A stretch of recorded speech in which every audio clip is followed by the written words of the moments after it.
The reason why we're having this conversation like this is because we were having a similar conversation. Was it yesterday morning?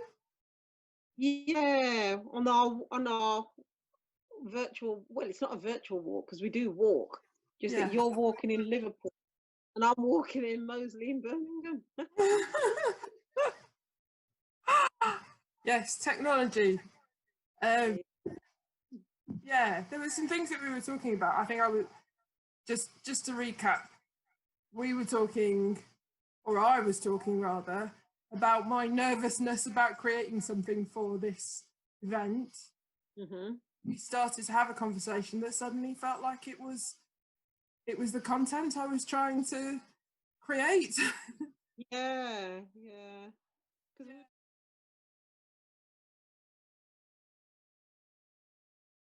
Rituals that we went through growing up as a young black child, growing up in Handsworth. You woke up, Daddy, you'd hear Daddy praying for us all. That was a constant, never missed. And when we went to Jamaica to visit, I don't know if you will remember because you were quite little then, but that was the sound that if you woke up early enough, you would hear exactly the same thing that we heard when we were children. And that gave us a kind of, it really does make you feel secure. So what I'm taking away from what you just said is like, if I was going to base a sort of creative ritual out of what you just said, you've given me a time of day, you've given me a period in your like diurnal consciousness where you're quite receptive actually to atmospheres, suggestions. Things can go in quite deep when you experience them in the morning. When you wake up, you're talking about a relationship that's meaningful and a connection to something much bigger than yourself. And you grew up with those little, I don't know, that sense of something transcendent every morning. We used to pray with Daddy, but we didn't pray with him. We knelt around, everybody knelt around the bed. I would put my head on my arms like that and I'd just go to sleep. Yeah. Just what I mean? It was a funny thing. And then he would pick us all up because everybody had done the same thing. And he would pick us all up and take us to our beds.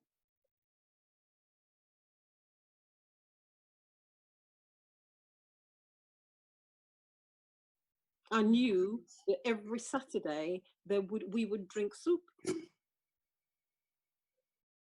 It's just Saturdays would be a work day. You get up in the morning, the step had to be washed off and that red cardinal red stuff put on it again. Everything had to be polished, shined, dusted, clean, vaxed and sorted. I mean, top to bottom, everywhere had to be clean. And then Mom would be cooking soup. And soup felt as if it took all day to cook. It probably didn't, but just in our heads. And then in the evening, everybody would gather. We'd watch whatever the latest in show was on the TV on the Saturday afternoon, and drink soup. And years later, if you remember, as you were a child growing up, every Saturday, if you went to Auntie Ruth's, what was there for dinner? I'm not talking about a tin of tomato soup. I know. I'll put something in to tell them what we're talking about. We don't have to explain what. Even if you. It's the thing, you know, Jamaican soup. Like it's like with capital soup. Capital soup.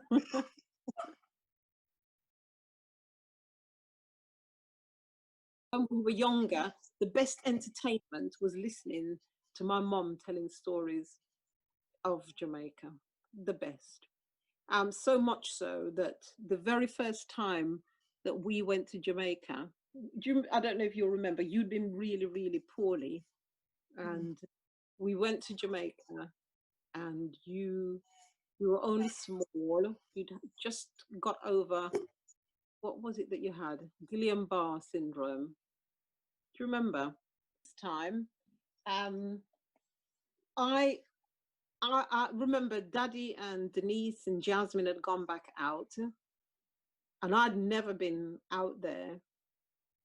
And I got the taxi, and I knew that, obviously I know where they're going, but in Jamaica you don't have postcodes.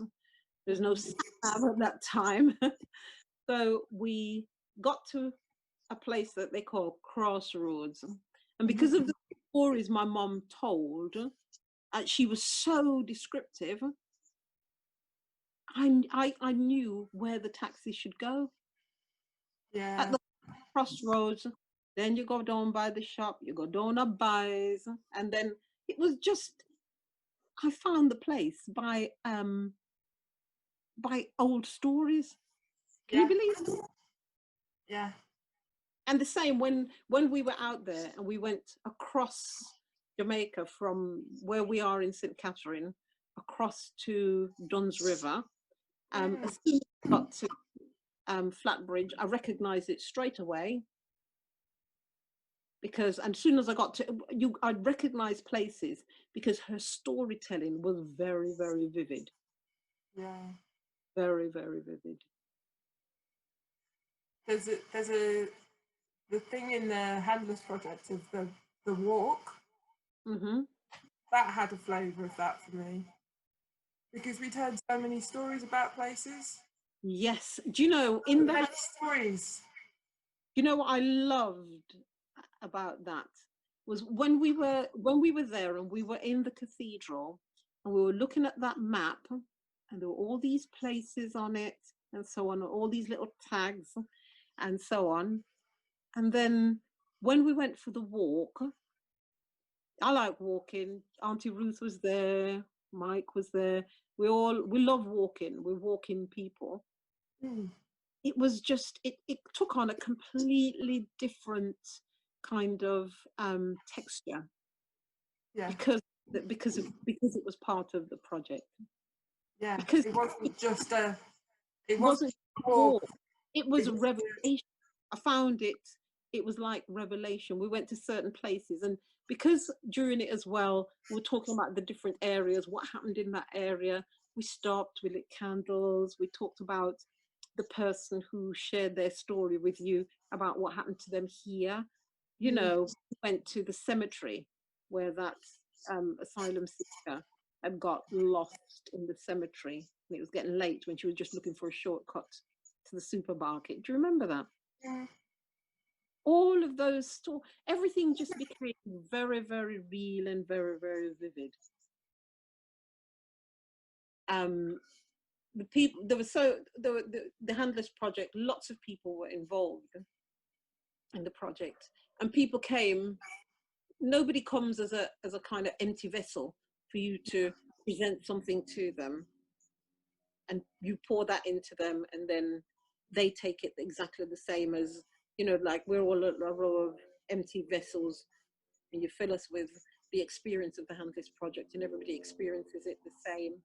It's everybody came already with ideas, thoughts, ways of being, their own rituals that they had been raised with. So things that you do that had a certain understanding for you might have a completely different meaning for someone different, because they've walked a different road.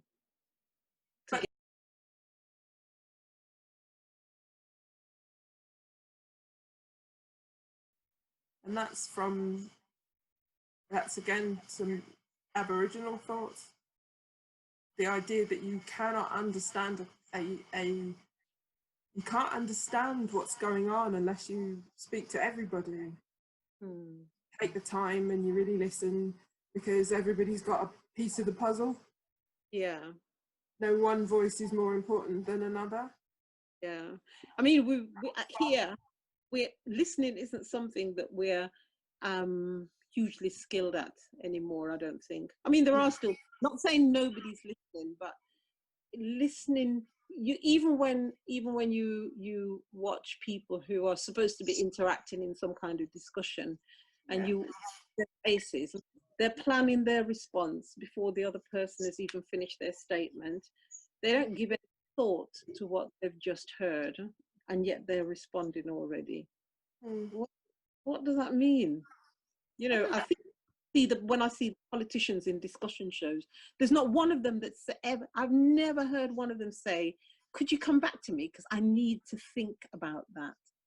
And I keep thinking, throughout my life, the number of times when I get into situations where I have to say, give me a moment, let me think about that, because I'm not sure how I feel about that, or I don't have an immediate response, or I don't think it's appropriate for me to give you my immediate response.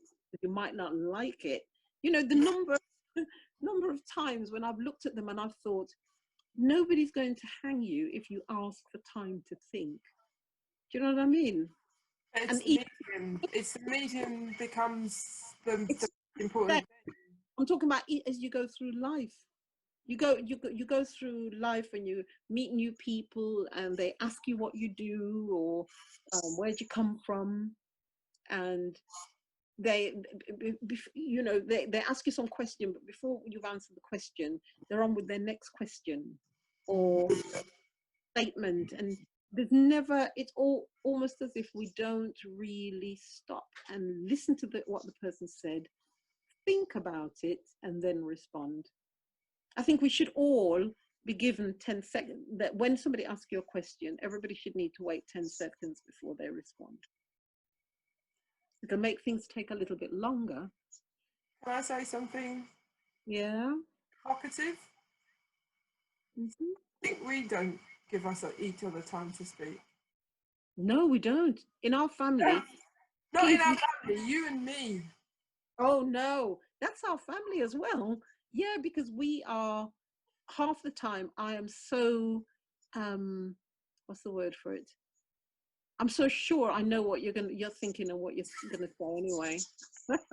Really? So wrong. She's so wrong. So that practice of like let's take a few seconds to just sit in silence. It almost resets that. Yeah.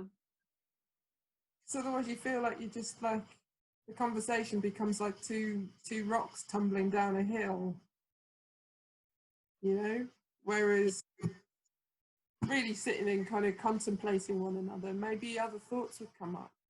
Yeah. No, already. Yeah. I think familiarity. Sorry, go. What did you say? There you go.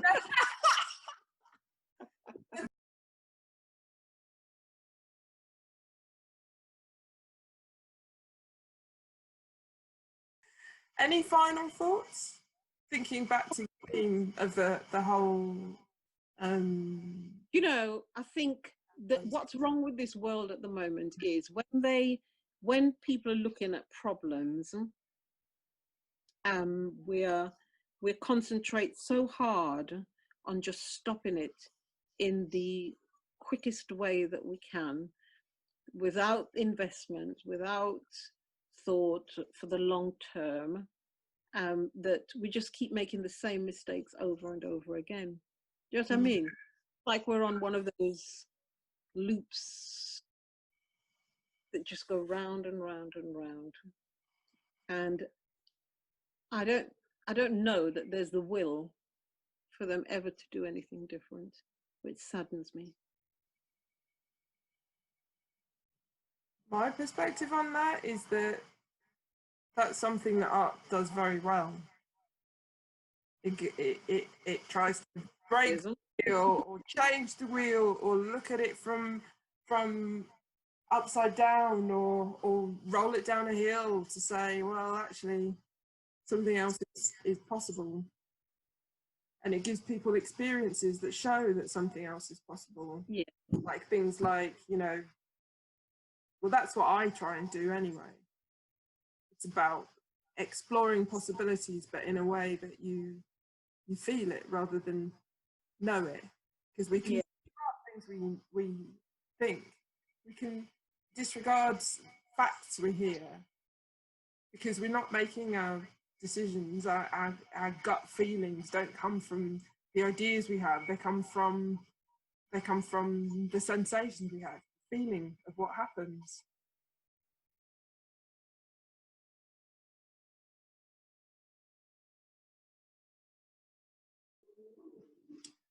Right, Mum, I'm going to have to go and start editing this.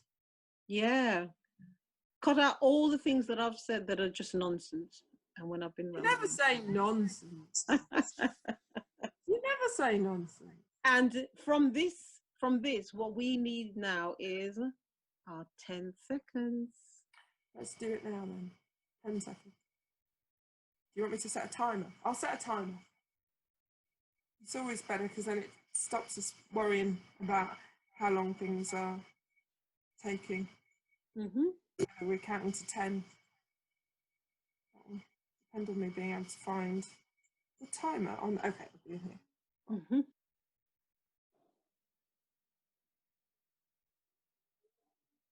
Hang on. Did you say 10 seconds? Why not a minute? Pardon me?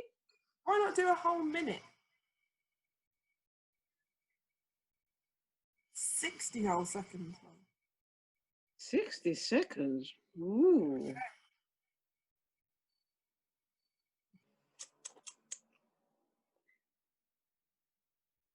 Okay, this is default. Okay, sorry.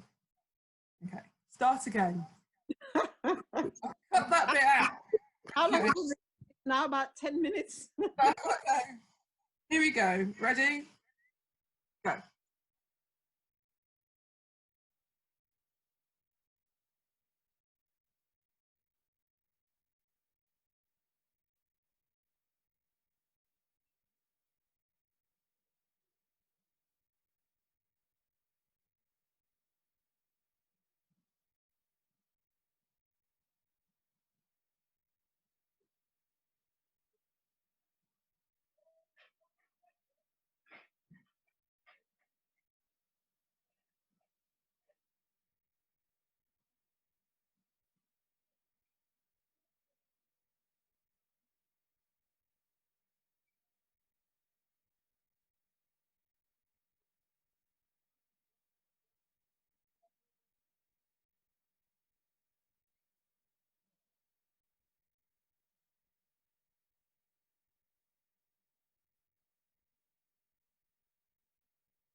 Gosh, that went really quickly. Do you know something? Time is bendy. You really are quite beautiful to look at. I was thinking the same thing about you.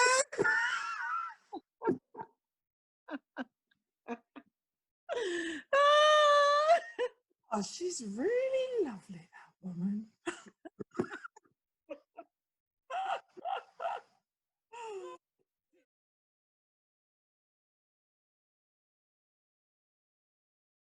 I just noticed because you've got that, your standard lamp, your IKEA cheapness, and I've got my IKEA cheapness here.